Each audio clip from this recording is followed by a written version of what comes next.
Saudações aos camaradas do PCO, saudações aos camaradas do programa Repórter Internacional. Vimos desta feita falar da situação política no Zimbábue. Podemos dizer que desde julho de 2018 existe um novo poder político no Zimbábue. Sendo mais acutilante na análise, mais crítico, poderíamos dizer que este regime não nasce das eleições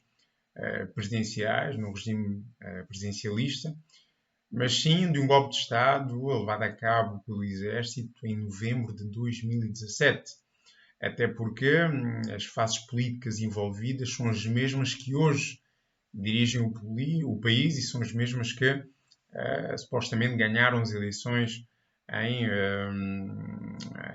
julho de 2018.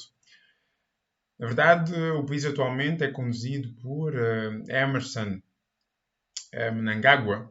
que outrora fora vice-presidente de Robert Mugabe, o histórico dirigente da luta de libertação nacional do Zimbábue. Este mesmo dirigente, juntamente com o exército, assumiu o poder político em novembro de 2017, fruto de um golpe de Estado. A nível internacional, este golpe de Estado foi visto como um corolário de uma luta política entre duas facções dentro do partido no poder, ZANU-PF, e que eram representados, por um lado, pela ex-primeira-dama, Grace Mugabe, e, por outro lado, por Emmerson Mnangagwa, que tinha o apoio do exército, de tal forma que conseguiu ascender o poder, primeiramente, nesse golpe de Estado, e que depois foi, de alguma forma, higienizado através das eleições em julho de 2018, fortemente contestadas, tanto pela oposição como pela sociedade, nomeadamente organizações dessa mesma sociedade civil. Quando existe um novo regime, tenta-se perceber se é mais ou menos progressista, se é mais ou menos direitista. Na verdade, existem indicadores que nos permitem chegar a determinadas conclusões, neste caso concreto do Zimbábue. Primeiramente, dizer que o golpe de Estado foi levado a cabo pelo Exército pelas mais altas patentes. Estamos a falar, por exemplo, do atual vice-presidente do país, que, outrora, foi o chefe das Forças Armadas e que encabeçou aquele golpe em novembro de 2017. Isto é um indicador importante. Ao mesmo tempo, quando do discurso inaugural da sua presidência, Emmerson Mnangagwa dizia que estava disposto a atribuir compensações económicas monetárias aos latifundiários brancos, herdeiros do colonialismo britânico, que tinham sido expropriados em 2000 pelo governo nacionalista burguês, com as suas contradições, de Robert Mugabe. Ou seja, estava disposto a compensar com cerca de 3,5 bilhões de dólares esses mesmos latifundiários, no sentido de poder, de alguma forma, ser aceito novamente na comunidade internacional, restabelecer relações políticas, diplomáticas, económicas, tanto com a Europa, nomeadamente com o Reino Unido, mas igualmente com os Estados Unidos de Donald Trump, que, aliás,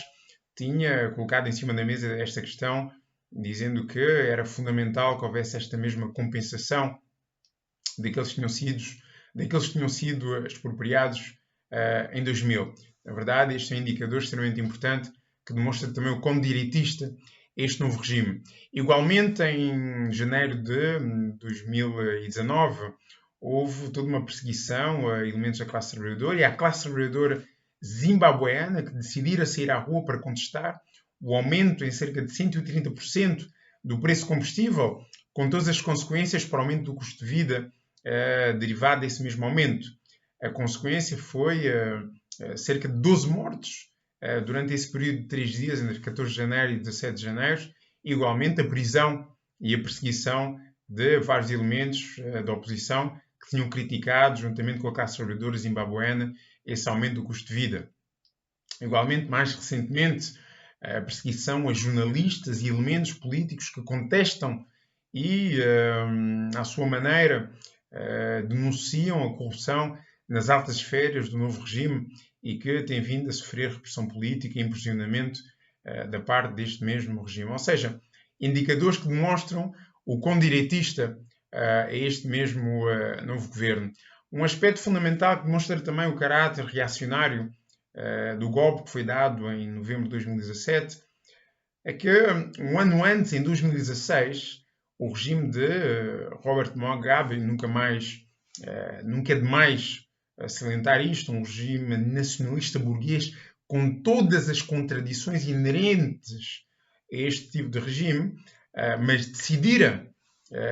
numa vertente nacionalista, nacionalizar as minas de diamante existentes no Zimbábue. É importante reconhecer que o Zimbábue é o oitavo exportador, ou pelo menos produtor, de diamantes no mundo. O que essa mesma medida desagradou a vários setores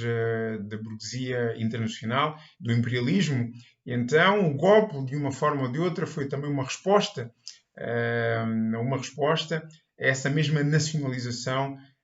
das minas, até porque Robert Mugabe justificaria essa mesma nacionalização com o facto de que as minas não estavam a ser exploradas como deveriam, mas ao mesmo tempo de que as receitas que o Estado estava a conseguir não eram aquelas que deveria estar a conseguir, tendo em conta que haveria uma manipulação das contas por parte das multinacionais que exploravam essas mesmas minas. Coloca-se esta questão, como é que se chegou a esta situação política no Zimbábue? É importante dizer que a Zimbábue, outrora conhecida como Rodésia, tinha este nome devido a Cecil Rhodes, um dos maiores latifundiários capitalistas, grande expansionista, ou um dos grandes dinamizadores do expansionismo colonial britânico na África Austral. Tinha-se apropriado de vastas regiões, vastos territórios, que hoje em dia, por exemplo, compreendem países como a Zâmbia, o Malawi e o próprio Zimbábue. Tinha-se apropriado desses vastos territórios através da sua companhia, a Companhia Britânica da África do Sul, que tinha como objetivo a expropriação dos autóctonos dessas mesmas terras, com o intuito de explorar os minérios e igualmente a agricultura. Algumas décadas depois desta empresa de Cecil Rhodes, houve a legalização deste ato em 1930, nomeadamente com o Land Apportionment Act de 1930, que permitiu posteriormente, na década de 40 e 50, a expropriação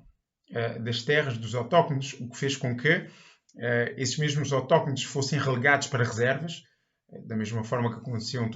um pouco por toda a África, independentemente da origem do colonialismo, fosse ele português, belga, francês, e mesmo o processo que aconteceu na África do Sul com a criação de bandostões, ou seja, reservas para os autóctonos, em que viam todo um conjunto de direitos ser-lhes retirados da parte do colonialismo e com todo o conjunto de consequências a nível económico, social, político, jurídico que daí advinham. Por outro lado, da parte dos colonos brancos, estas mesmas expropriações significavam ter à mercê vastas regiões, latifúndios, para que pudessem igualmente explorar a mão de obra negra, tanto a nível da agricultura como a nível da exploração de minas. Obviamente que esse status quo foi colocado em causa por movimentos nacionalistas no Zimbábue, tanto da parte da ZANU como da parte da ZAPU, que eram dois movimentos nacionalistas com as suas divergências, mas que, lideradas por Robert Mugabe e por Nkomo, numa fase posterior conseguiram uma frente unida, nomeadamente a nível da guerrilha, para fazer face ao colonialismo de Ian Smith e da Rodésia, isto já após a declaração da independência relativamente à coroa britânica, da elite branca minoritária na Rodésia, isto porque o imperialismo britânico, entendendo que os ventos de mudança não permitiriam a continuação da dominação através desse instrumento jurídico, político e económico que era o colonialismo, mas que deveria sim ser através de outro instrumento, o neocolonialismo, propusera a independência da Rodésia, algo que essa elite autóctone branca negara e, perante tal, declarar a independência vis-à-vis da coroa britânica, em 1965. Mas o período que medeia a guerrilha, a independência, faz ver a Ian Smith, e também no sentido de preservar os direitos da elite branca, latifundiária e capitalista, faz ver que era necessário entrar em negociações, e falo com uma ala moderada negra autóctone no Zimbábue, nomeadamente dirigida por um bispo, Bispo Abel, que em 1979, através de eleições nas quais não participaram nem Robert Mugabe, nem Nkomo, criticando essas mesmas eleições, mas que permitiram a participação da maioria negra e que fizeram com que esse bispo e a sua organização política pudessem ter o poder e pudessem criar uma organização não conhecida a nível internacional, que foi designada por Zimbábue Rodésia. Na verdade, isso foi o prelúdio de uma reunião em Londres, designada Lancaster House Agreement, em 1979, que permitiu que, em 1980, decorressem eleições, novas eleições, em que tanto a ZANU como o ZAPU participassem, mas que o movimento de Robert Mugabe levasse a melhor relativamente ao movimento de Nkomo, o que fez com que ganhassem essas eleições legislativas, nomeadamente, e que conseguissem o maior número de assentos e, ao mesmo tempo, declarar a independência do Zimbábue. É preciso dizer que este Lancaster House Agreement teve um objetivo fundamental: preservar os direitos da minoria branca proprietária de terras e de minas no Zimbábue. De tal forma que, mesmo após, em 1987, a ascensão à presidência de Robert Mugabe, numa frente unida com o partido Nkomo, ZAPU, que na verdade veio gerar ZANU-PF, a reforma agrária, que era uma das grandes armas ou das grandes reivindicações na luta de libertação nacional, não tivesse sido levada adiante. Somente 13 anos depois da chegada de Robert Mugabe à presidência, ou se quisermos 20 anos depois da chegada de Robert Mugabe ao cargo de primeiro-ministro, é que esta reivindicação foi levada avante de forma violenta, através de expropriações sem compensações, a partir dos anos 2000. O que, na verdade, foi uma resposta da ZANU-PF a reivindicações de massas, a uma crise económica profunda no país, tendo em conta também o regime nacionalista burguês e as suas contradições económicas que geram, por pressão do imperialismo e também por sanções e todo um conjunto de limitações a nível económico, levam a crises económicas, não é? Mas que, fruto dessa situação e ao envolvimento político das massas, levaram a que a ZANU-PF não tivesse realmente saída e que essas mesmas expropriações tivessem acontecido de forma violenta. Contrariamente àquilo que foi largamente difundido pelos médias internacionais, a solo do imperialismo, estas expropriações tiveram efeito benéfico para a economia zimbabuena. Isto foi provado por engenheiros económicos através de várias obras, nomeadamente Sam Moyo, na obra Land and Agrarian Reform in Zimbabwe, Behind White Settler Capitalism, ou através da obra Zimbabwe Takes Back Its Land, de Teresa Smart, em 2013, que, por A mais B, provou que esta expropriação de 4.000 fazendeiros brancos, que permitiu a redistribuição de terra para 150.000 famílias negras, permitiu, através da exploração pequena e média exploração agrícola, conseguiu fazer com que a economia fosse, a nível agrícola, fosse autossuficiente no Zimbábue. Obviamente que os médias internacionais tinham interesse em deturpar esta realidade, porque o paradigma económico neoliberal defende que a agricultura ela deve estar organizada neste paradigma neoliberal dos grandes latifúndios e do agronegócio. E, obviamente, não haveria qualquer interesse em difundir esta mesma verdade. Nesse sentido, é preciso dizer que o golpe de Estado que aconteceu em novembro de 2017 e uma posterior higienização do novo regime direitista que saiu desse mesmo golpe vem colocar em xeque todo um conjunto de direitos, de conquistas da classe trabalhadora zimbabuana, nomeadamente a nível agrícola e mesmo também a nível mineiro. Nesse sentido, é fundamental